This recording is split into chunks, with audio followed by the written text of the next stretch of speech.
રાજ્યમાં અંગ દજાડતી ગરમી પડી રહી છે। અમરેલી અને સુરેન્દ્રનગરમાં તાપમાન 40 ડિગ્રી પર પહોંચી ગયું। અમદાવાદમાં પણ તાપમાનનો પારો 40 ડિગ્રીએ પહોંચી ચૂક્યો છે। ગાંધીનગર અને ખેડામાં 39 ડિગ્રી, રાજકોટમાં પણ 39 ડિગ્રી તાપમાન નોંધાયું છે। કચ્છ અને ડીસામાં પણ તાપમાનનો પારો 39 ડિગ્રી પર પહોંચી ચૂક્યો છે।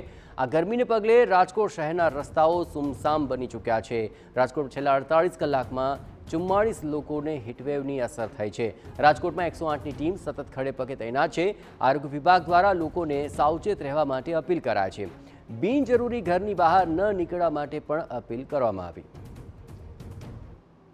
સૌથી ગરમ શહેરોમાં રાજકોટ શહેરનો સમાવેશ થાય છે।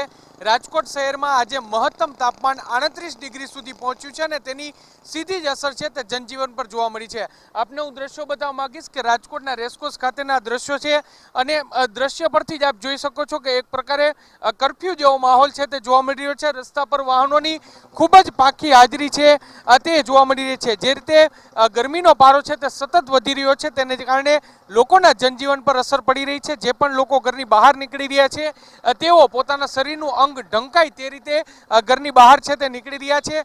જો રાજકોટ શહેર અને જિલ્લાની વાત કરવામાં આવે તો જિલ્લામાં છેલ્લા 48 કલાકમાં 44 જેટલા લોકોને હીટવેવની અસર છે તે જોવા મળી છે ને જેને લઈને 108 દ્વારા આ તમામ જે દર્દીઓ છે તેને તાત્કાલિક સારવાર છે તે આપવામાં આવી છે। જેમાં લૂ લાગવાના બનાવો સાથે સાથે ડિહાઇડ્રેશનને કારણે બેભાન થઈ જવાના બનાવો છે તે સામે આવ્યા છે।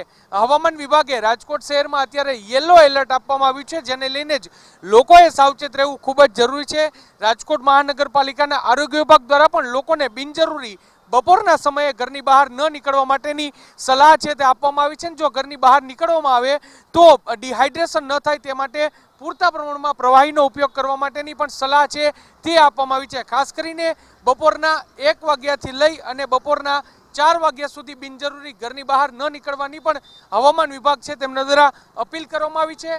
જે રીતે ગરમીનો પારો છે તે સતત વધી રહ્યો છે ને હવામાન વિભાગ દ્વારા જે રીતે આગાહી કરવામાં આવી છે ત્યારે આગામી 3 થી 4 દિવસ સુધી હજુ પણ રાજકોટ શહેરમાં હીટવેવ રહે તેવી પૂરી શક્યતા વ્યક્ત કરવામાં આવી છે। કેમેરા પર્સન ભાવેશ લશ્કરી સાથે મોહિત ભટ્ટ, TV9।